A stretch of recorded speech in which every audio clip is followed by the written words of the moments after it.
Assalamu alaikum and welcome to another episode of the Dr. Will Show, the mobile university for entrepreneurs. This is the cheat code for educators who want to live their best life inside and outside of the classroom. And for those who be listening for the first time, I am your host, Dr. Will. And today's guest is Jehan Hakim. Do that right? Yes, sir. Thank you. All right. Just want to be sure.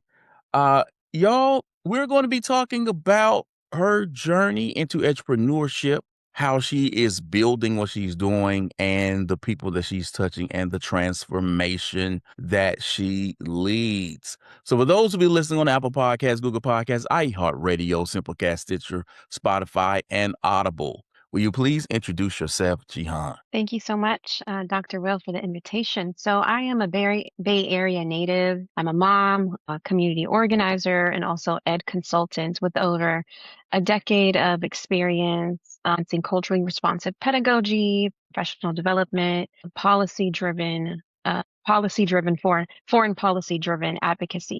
I'm also the founder of the Yemeni Alliance Committee, which is committed to shaping education and civic systems through equity-centered policy, inclusive and community-informed leadership. I wear multiple hijabs, but that's kind of me in a nutshell. All right. So I'm always curious as to how people got to where they are. What did you think you were doing when you were growing up? And how did you find yourself where you are now? Well, growing up, I always thought I was going to be a lawyer. That was kind of the plan. My undergrad was actually in political science, and that was going to be my trajectory. And I have been a community organizer for as long as I can remember myself, whether working on immigration policies, racial justice, foreign policy as well, because my family's homeland has been under attack for decades. And I did do that for many years, but I didn't have time to look for law school because I had kids, I had little kids. So then I ventured into teaching in the classroom.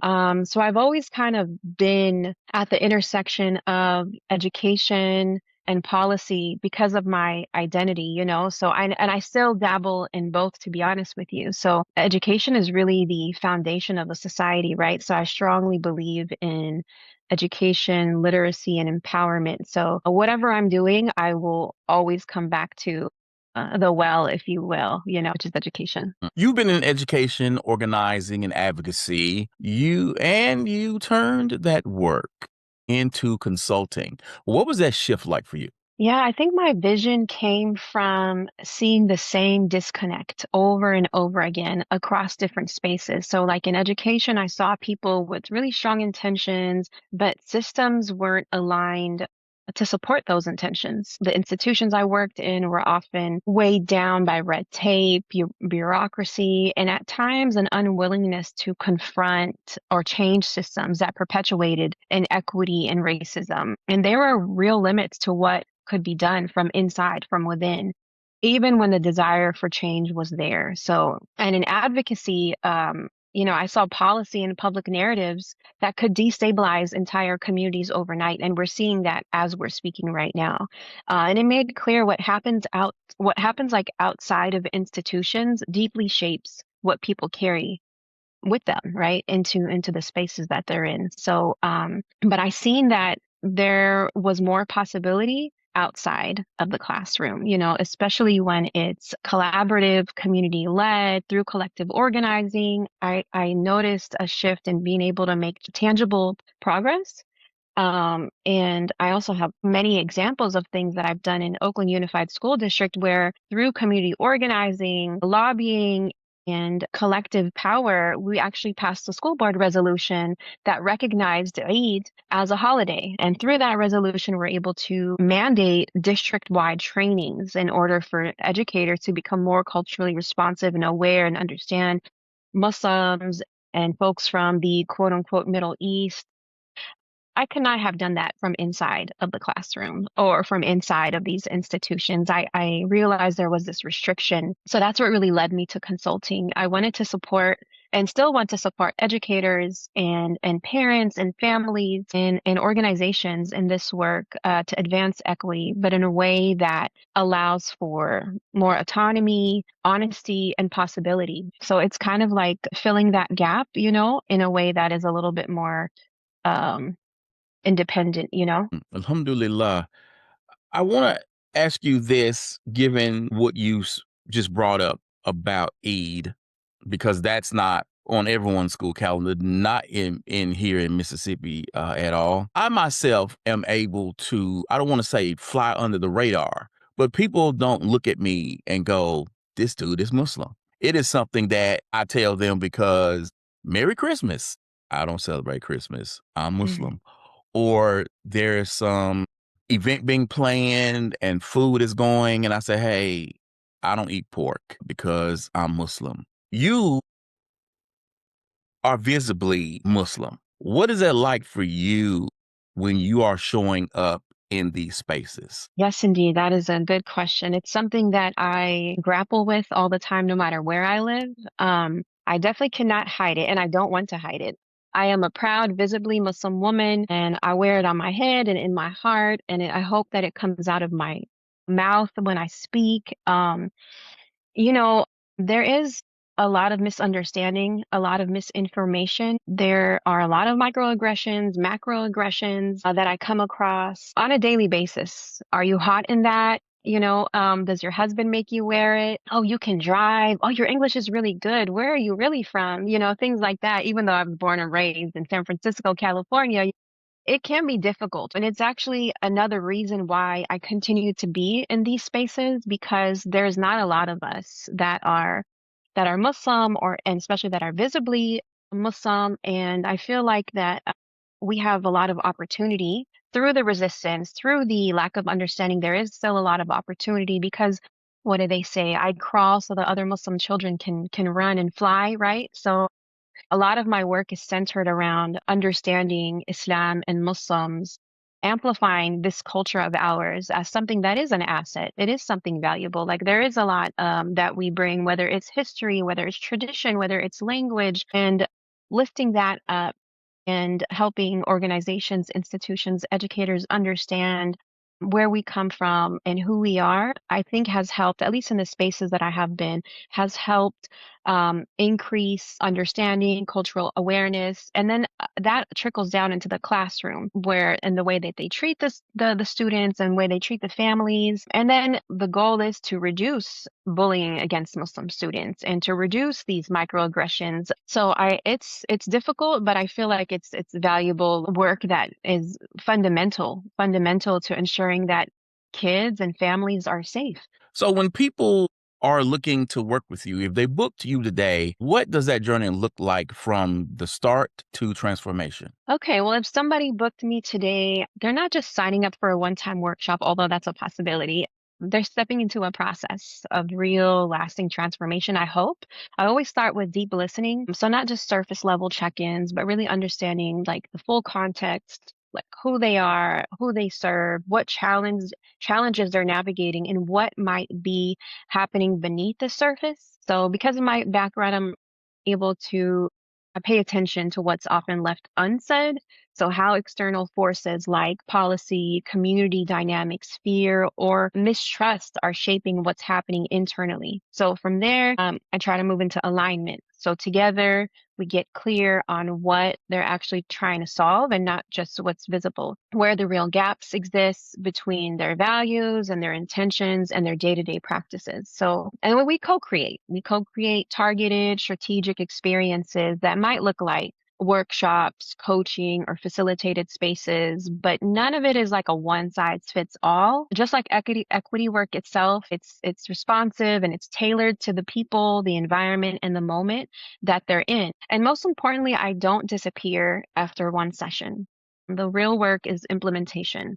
When ideas meet reality, I like to stay engaged to support the process and helping folks navigate resistance, build consistency, and turn insight into action. Mm. Because the goal I feel is not isn't just a powerful conversation, it's sustainable and it's embodied change. So it's for individuals and organizations who are ready to move beyond performative efforts because we know in these spaces there's a lot of performances and we know what happens, especially if I reflect on what happened after George Floyd was executed on camera, there was a lot of performative conversations online between educators led by good intentioned people. and consultants, but these systems are just they're not designed for real equity. They're not designed for real diversity, inclusivity. So we've seen a lot of performances at that time, and I really that really informed how I moved, honestly, because I did see attend this workshop and then you check off the box. And then meanwhile, there's a lot of harm that was being inflicted on students every day in classrooms by adults that they trusted, you know. So I'm really not for the performances. I really like to do the work that is intentional and is a deeper than that. You offer coaching workshops, you do facilitation, you speak. How did you decide what would be something you would offer separate versus something that is a signature experience of yours? Yeah, I get this question a lot, and it's just on paper, it can look like I'm offering a lot of different things, coaching, workshop, facilitation, speaking. But the truth is, I didn't build them like as a separate thing. They're not disconnected services. I realized early on that the transformation I'm supporting is the same. So, like, no matter what the format is, maybe the format is different. Whether I'm in a room giving a keynote or working with the leadership team or coaching someone one on I believe that the core of my work is helping people understand how systems, identity, and power intersect, you know, and how that shows up in real everyday ways for the communities that they serve. So instead of separating everything out, I started to think of these as different entry points into one signature body of work. You know, for example, a speaking engagement might be the spark. It introduces like a lens, shifts perspective, and then gets people asking different questions. Whereas then a workshop might go deeper and it gives teams the space to apply that lens to their own context and their own challenges. And then facilitation is where we start working through the real tension, navigating misalignment, naming what's been avoided, and building clarity together. So what stays separate is sort of the format, but you know, not everyone needs the same type of format. So the signature is sort of like the framework, the depth, and the way I connect all of it back to real sustainable change, I hope, you know, and I've seen this play out in concrete ways. So just like I said, it's not a one size fits all. Equity work is not one size fits all. It's responsive, and collaborating together is where we kind of find where the ultimate goal is. I've been brought in from educational institutions to do trainings and workshops on LMS implementation. And what I've really found that it was never about people understanding how the tools work. It was a greater problem about what does technology really look like when you bring it into the classroom? How does it fundamentally change instruction? When you look at the Mhm. clients that you work with, what's a problem that they think they have versus what they really have? Yeah, this is an important avenue or like, sorry if you can delete this because I'm I'm over here. I didn't have coffee yet. This is an important aspect of this work. Most clients come in thinking they have like a strategy problem. You know, they'll say, "Oh, we need better training. Oh, we need more engagement, better communication."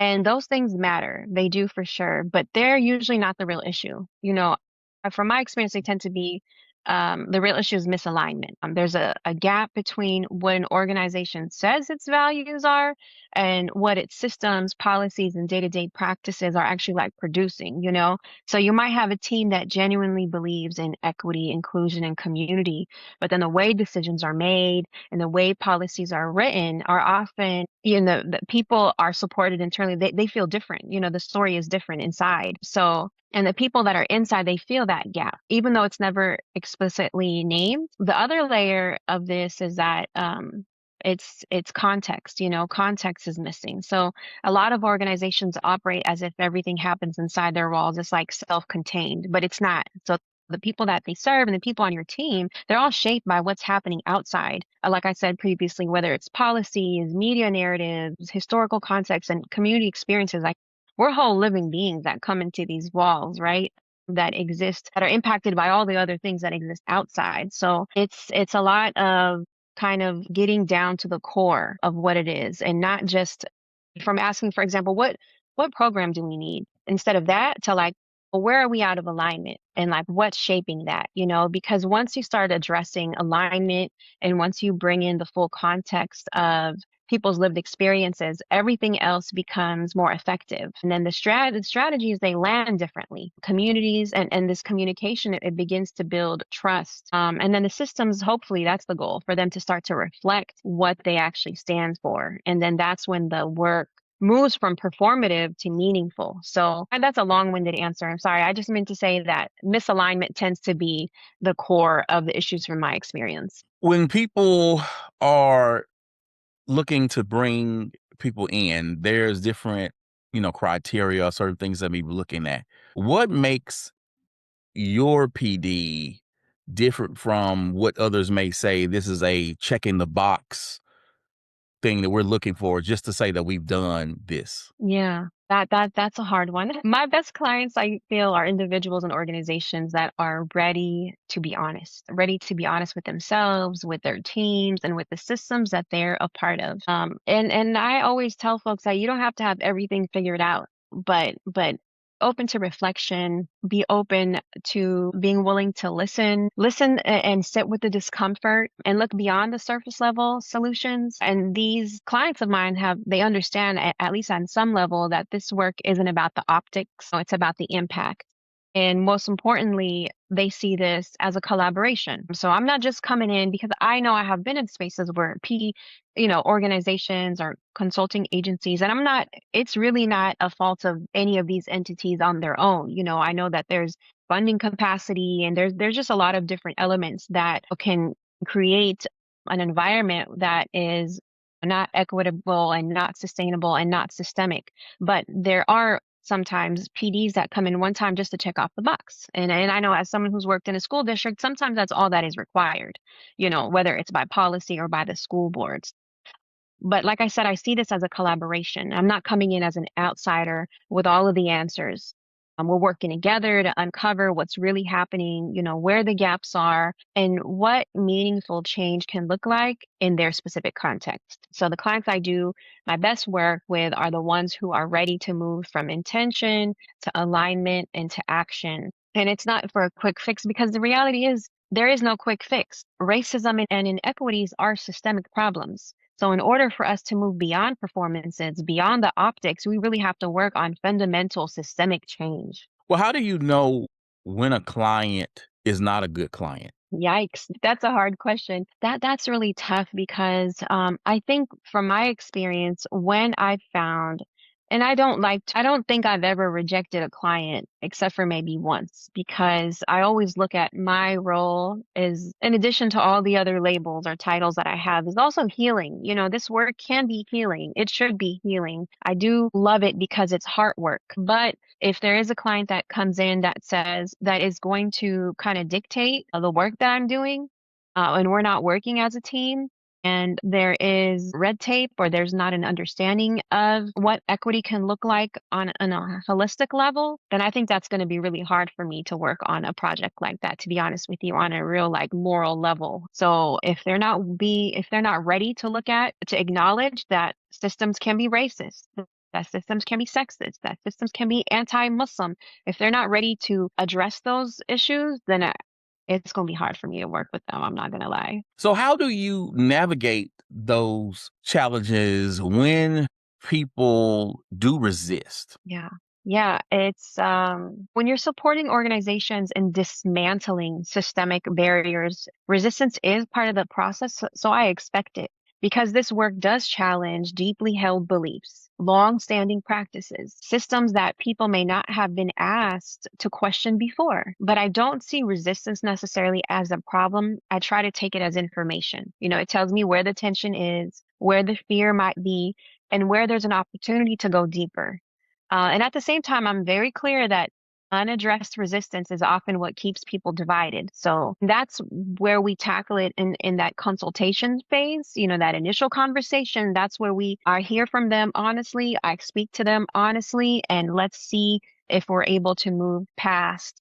I oftentimes see resistance there. When resistance goes unchecked, it can reinforce silence, create distance between people, and ultimately protect the very dynamics we're trying to shift. So this work is really not for everyone. Not every individual or organization is ready to engage at that level of depth, from my experience. And that in itself points to a larger, obviously systemic issue. It's bigger than us, right? Because the very systems we're trying to change are often designed to reward comfort, maintain the status quo, and avoid the disruption, right? So choosing to engage in this work requires a willingness to move differently. And that's where my background in advocacy really helps kind of, helps with strategy, with communication, with things like that, with clarity. So I do allow for people the space to process, to ask questions and express the hesitation. But if we can work through those things, we can stay grounded in the purpose, and then we move from defensiveness to reflection, from reflection to ownership, from ownership to action. So that's where I feel like sustainable change can begin, but there definitely is a lot of resistance, and I think that's why we're still here. So, what part of your work do clients underestimate the most? I think the part that clients underestimate the work is, I think I've said previously, is how deep the work can actually go. Like a lot of people come in expecting tools, strategies, or a clear set of next steps. And those things do matter, and we can work on that as well. But very quickly, they realize that this work asks for something deeper. It asks for, like I said, alignment. It asks for reflection. And often it asks for unlearning, because the real work isn't just about adding something new, it's about examining what's already in place, the assumptions, the habits, and the decision-making patterns that these systems may be producing outcomes that don't align with the values that they claim to embody. So they underestimate how much external context matters, like what's happening politically, socially, globally. It doesn't stay outside of the organization, the institution. It does show up inside of the classroom. It shows up in boardrooms, and it makes affects how people show up, and that's been something that I've heard from folks that they're like, oh, this is kind of like a lot of work, or this is going to take a little bit longer than we expected. But that's what work that is sustainable, that's what it looks like. That's the journey. It's not a surface level solution, right? So and like I said, not everybody is ready for that, but the goal is to create real shifts. So it does take work. I want to throw this out there to you because for those who will be watching this interview on YouTube, they will be able to see that we don't look alike, yet we share the same faith. And when you are working with schools or communities and you're trying to get them to understand their students, their Muslim families, what is that like when the experience, okay, the Quran is the Quran, the Sunnah is the Sunnah. However, Nigerians, people from Morocco, Yemen, I am Black American, we have our own cultural experiences and they are just a part of how we practice our faith. Now, like I said, what's important is the Quran is the Quran. That never changes. The Sunnah is the Sunnah. However, let's say we were to get together and you can see certain things reflected even in a masjid. So if you go to a masjid that is predominantly Middle Eastern, when people get together, you're going to see foods that are going to be different. You're going to see different cultural expressions that, again, if you went to a masjid that was predominantly Black American, where you may see the fried chicken, the mac and cheese, you may even see the greens, won't have the pork in it, but it will still be a full Black American expression within the Islamic reality, a context. When you are working with them, how do you get them to understand that the Muslim experience is not a monolithic experience? That is the million-dollar question, because it's very difficult. It's really difficult because I know that in the media and American politicians have done an amazing job at really dehumanizing Islam and Muslims on a global level, on a historic level. So there's so much unlearning that needs to go into this work. And this work that I'm referring to specifically as cultural awareness, culturally responsive practices, understanding, because when they look at me, they're like, okay, they don't know where I am. Oftentimes they guess that maybe she's Arab, maybe she's Indian, or she just covers her hair. So now she doesn't even speak English, So how do you get them to understand? Like you said, we are not a monolith.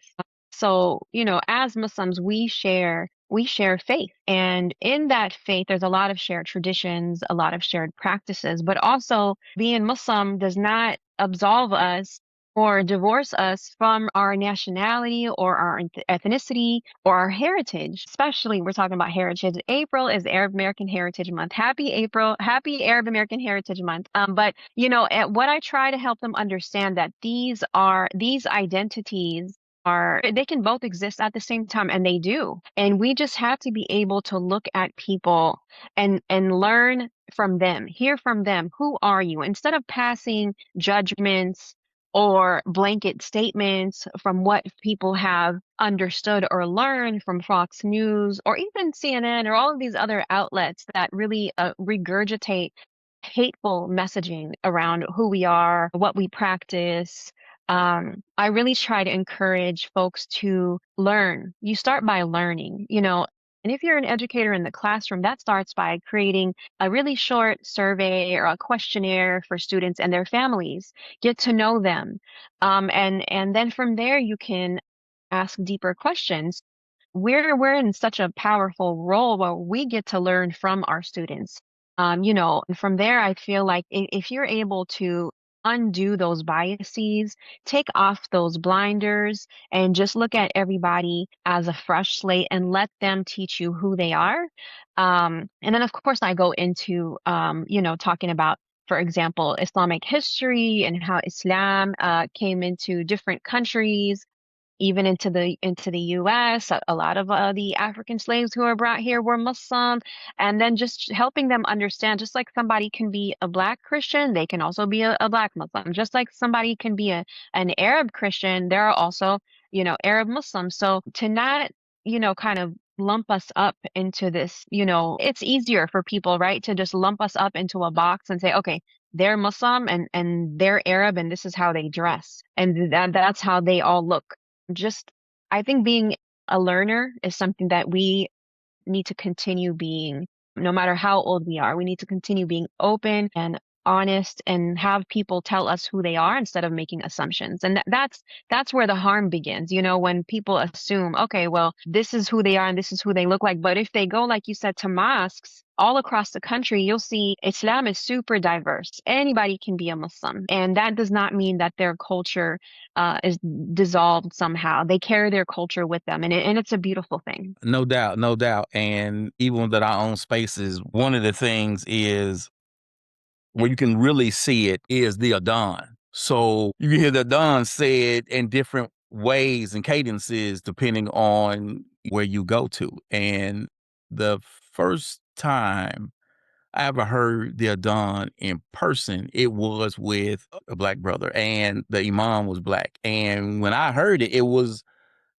nothing like I have ever heard or experienced. It's beautiful. It's beautiful. Yeah, I remember the first time I heard a Sudanese reciter of the Quran, and that was just like, wow, that's real different. And it was beautiful. And I think that just acknowledging the diversity within Islam, even as Muslims, is something that is a beautiful thing.